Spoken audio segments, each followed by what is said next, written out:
Let's get to Madrid now for the latest transfer news from Spain. Spanish football expert Alvaro Monetro joined us. Good afternoon to you, Alvaro. Welcome back to Transfer Talk. We're going to start with Barcelona. When do you expect Marcos Alonso to be announced as one of their players? Hi, good afternoon. It's a good question. We have to say that 15 minutes ago, only 15 minutes ago, in the Football Club Barcelona offices, in the Barça facilities, a meeting has started between the club and the player agent. So only 15 minutes ago, they are discussing about the future of the player. It's believed in Barcelona and inside the club that it's going for sure to be the new sign, so the sixth in this summer window across 2 or 3 years. So let's say until 2025, and it seems that Barca is going to pay something such as 8 million euros. So answering your question, it seems that it's going to be announced next week. So Marcos Alonso could play in the second game of La Liga of Football Club Barcelona against Real Sociedad in San Sebastián. Okay, yeah, he's had a good career in the Premier League, Marcos Alonso, but he seems to be on his way. Could we see Manchester City's Bernardo Silva joining him? But Pep Guardiola said last week that he wanted to keep him.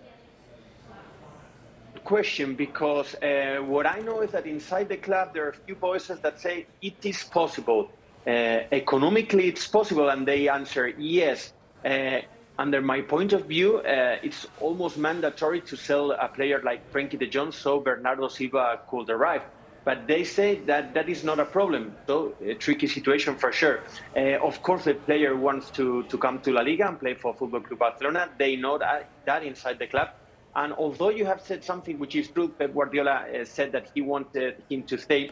If you remember, Pep Guardiola's last words were such as those ones that he said when Ferran Torres left. So if the desire of the player is to leave, and if he wants to leave to another club, it's not me, Pep Guardiola, the one who's going to make that impossible. So I believe he could be close to Football Club Barcelona because the club wants and the player wants. But under my point of view, it's going to be an economical problem. Well, we're going to get on to those economical problems in a moment, but a potential outgoing at Barcelona is a story we discussed last week. And Pierre-Emerick Aubameyang to Chelsea. Are you hearing anything different this week? Not really, because Aubameyang knows that Chelsea wants a player, even Football Club Barcelona. The only difference is that Robert Lewandowski is for sure. We have all realized, even Aubameyang, that he's going to be the number 9 for Xavi Hernandez, so first striker. So if Lewandowski is the first striker, Aubameyang is not going to play as many minutes as he did in the last few months, in the last season with Football Club Barcelona.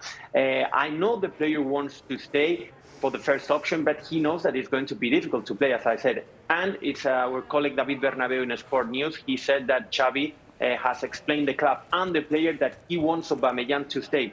The problem is that if Chelsea, for instance, comes with 15 or 20 million euros with this economical situation in Football Club Barcelona, maybe they have to convince Xavi and the player that leaving is going to be the best option for them. Well, it does seem like Barcelona might need some players to leave, because there were reports last week that emerged to say that the club, they're not even able to register their new signings. I mean, is that really true? And if so, why? Okay, Barca, it is said that they need this fourth palanca, which, as you know, is an euphemism because they are selling their actives and they are selling part of their companies of merchandising and audiovisual, so they have money. Right now, it is not possible. At least 3 days ago, La Liga has explained Football Club Barcelona that they are not going to register the players because they are not achieving this financial fair play of La Liga. But yesterday, with the opinions, with a lot of people, audience in the Palau Blaugrana from Football Club Barcelona and the fans, Joan Laporta explained that they are able to register all the players. So I believe only the board members and Joan Laporta knows the truth. Let's see what happens, because La Liga is going to start next weekend and they play against Rayo Vallecano 13th August, and they have to register the players in the next 4 or 5 days.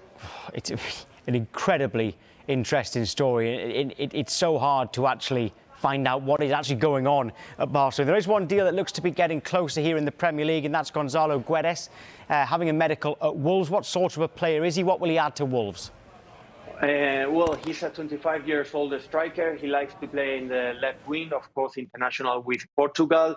His average, I will say, it's more than 10 goals, maybe 10, 15 goals for sure in Premier League, and more than 5, close to between 5 and 10 assists for sure. I like him very much. As I said, he likes to play in the left part of the pitch as a striker. But under my point of view, there's only one problem, because in one game, it seems to be Goncalo Guedes a top 15 or top 20 in the world, but maybe the very next game, he's a regular or common player. So that's the only problem. When he plays well, it's fantastic. And I guess Premier League can fit perfectly for him. Right, well, we'll see what happens with that one. It looks like his move to Molineux is close. Alvaro, thank you as ever. Thank you very much. Bye.